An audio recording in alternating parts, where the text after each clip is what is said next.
Welcome, in front of me is a Realme 6 and today I'll show you how to go through the setup process of the device. So when you power the device up for the first time, you'll see this language select, so well, choose your language obviously, which I'm gonna stick with the English that is set by default for me, and then tap next. And select region. Now this part doesn't really matter that much, and it will only in certain cases choose your time zone.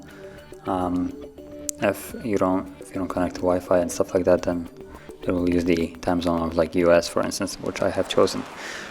So agree to the terms of service. We don't really have other choice here. And then on the next page you can connect to Wi-Fi. Now if you choose to do that, you will then be able also to log into your Google account and also restore your device from like a backup or something.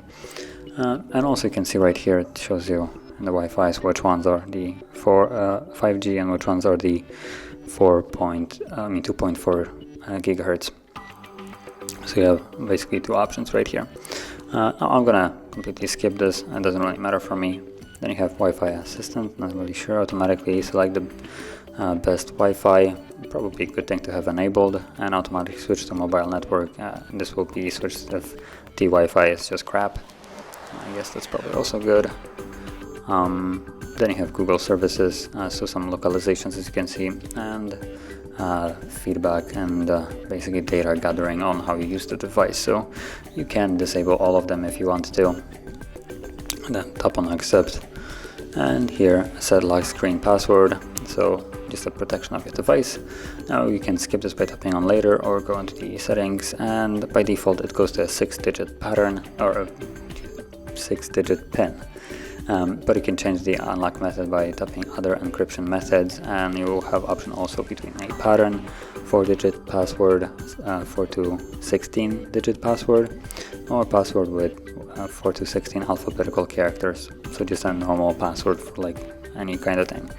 I'm gonna go with a pattern, honestly, I feel like the best one. And then let's draw the pattern, redraw the same pattern once more, enroll face info, so you can also add your face if you want to use it as a unlock method, and you can skip it if you don't want to. I'm gonna actually continue, let's see. So there we go, we'll see how that wall goes with the microphone in the face, and then turn on raise to turn on screen, so when you lift up the phone it will automatically light up and scan for your face, just so you can automatically unlock it.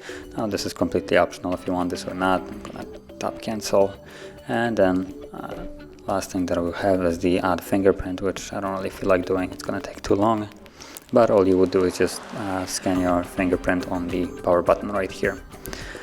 And then you have recommended auto update overnight, just an option that allows you to, without doing anything, automatically update your device without any kind of intervention from you. And then you have also home screen icons, just say theme of the device, so you can tap on different ones and see how they changed. So choose the ones that you want and then tap on apply. I'm gonna keep the ones that are like them more, and let's tap on next. Import data, so this is just a way for you to import your old device, apps, and basically everything that you had on there, photos, contacts, stuff like that. You would go through import data from old phone, and it will tell you to download a specific app on the old phone if it's not the same brand, and then you'll just start moving it to this one. Now I'm gonna set it up as new, so let's choose later, and welcome Realme UI, get started. And we're done with the setup, as you can see. So if you found this video helpful, don't forget to like, subscribe, and thanks for watching.